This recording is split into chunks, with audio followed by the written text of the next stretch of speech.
ఏదెందుకు వచ్చిందంటే వాళ్ళ ఆడిటర్ చెప్పగలుగుతాడు, జగన్ చెప్పడం కష్టం.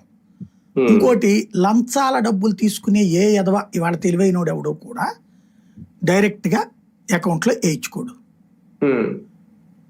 అదేమంటాము మనం, సూట్ కేస్ కంపెనీలు ఇవి, అవి కూడా ఆల్రెడీ తెలిసిపోయిందిగా.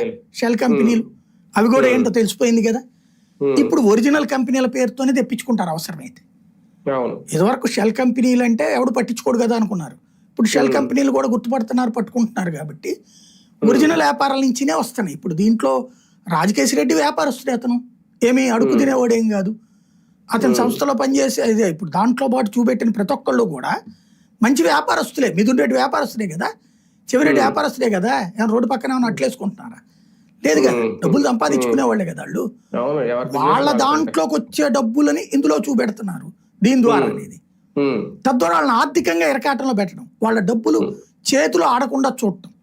ఇప్పుడు ఈ కేసులు, ఈ వ్యవహారం మొత్తం ఉద్దేశం ఏంటంటే, మొన్నటిసారి ఎలక్షన్స్ అప్పుడు ఒక టెంపో మీద గెలిచేశారు, ఊపు మీద.